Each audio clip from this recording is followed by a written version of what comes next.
This is a memorandum of a conference which I had on April 28, 1949, with Mr. John Wright, W-R-I-G-H-T, of Jamestown, New York, who is a longtime friend of Mr. Justice Jackson.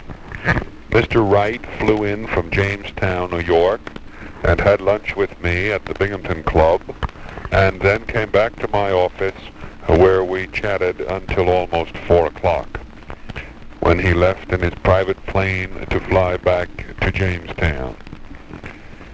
He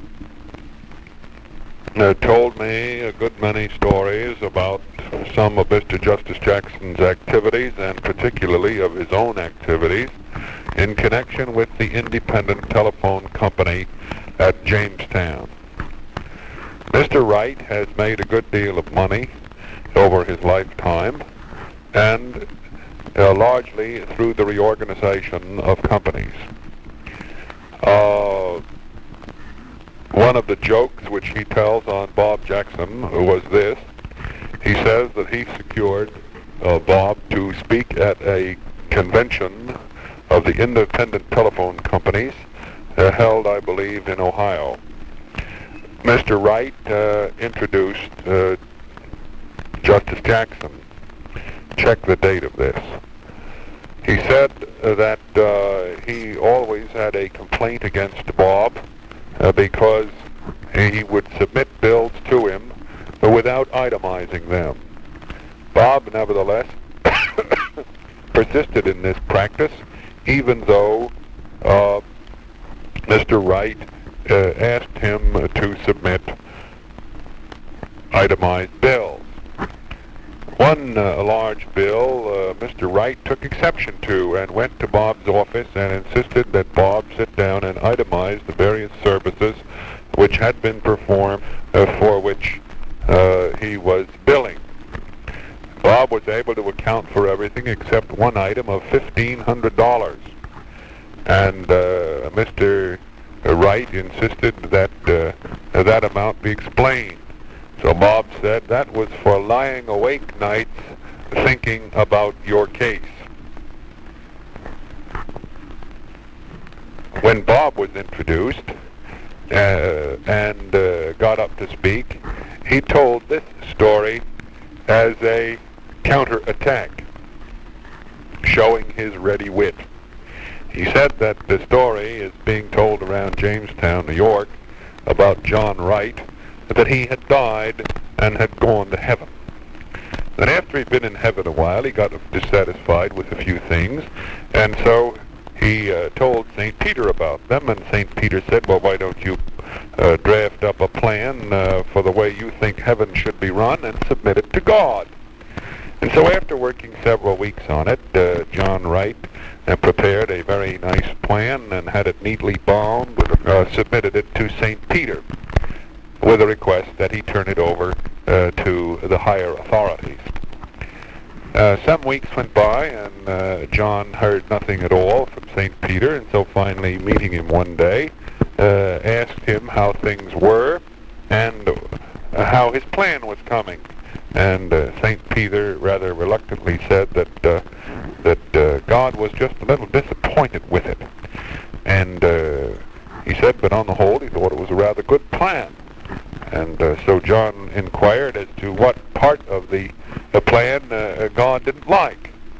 And St. Peter said rather quietly that God just refuses to be vice president. Mr. Wright said that his first contact with Bob Jackson, so far as representing him was concerned, was in a telephone company case in Jamestown, after he had discharged his other attorney, a man named Thrasher, Thrasher. Thrasher refused to try the case the way Mr. Wright wanted it, that is, by putting in the defense first, and Mr. Wright went around to Jackson who said after he heard the explanation that he would be willing to try the case that way.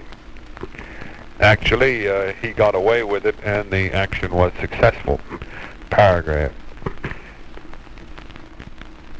It was Wright who suggested that Bob Jackson support Roosevelt in 1932, although this might not be properly included in the biography.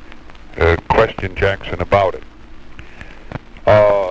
He wrote a letter to Roosevelt suggesting that Jackson be given some consideration by Governor Roosevelt, and he has promised to submit to me a copy of that letter.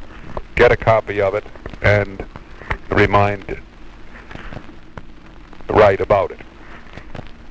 Roosevelt, when he was elected president, said to Jackson that he wanted him to come to Washington to try the Mellon case.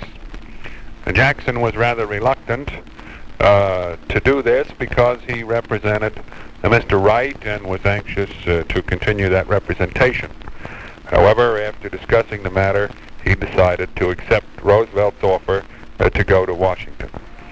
Jackson was a long-time advisor of Mr. Wright, in fact, until he was judge.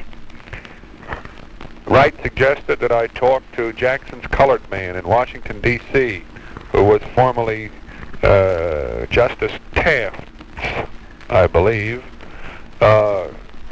handyman around the courthouse.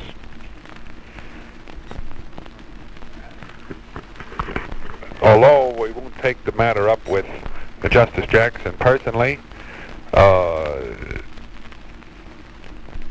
Wright is of the opinion that Jackson is very, very sensitive, particularly to criticism, and that he may have made a mistake in the Black Jackson controversy.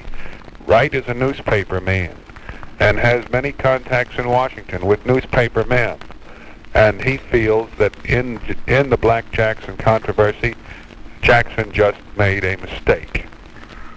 This reminds me of the statement Jackson made to me, namely that he felt that he shot from too long a distance when he shot at Black from Nuremberg. However, hold these things in abeyance until we investigate the matter further. Wright also feels that Jackson would not be too good an administrator, and therefore he felt that it was good that Jackson was not run for governor of New York in 1932 or 1934, whenever it was.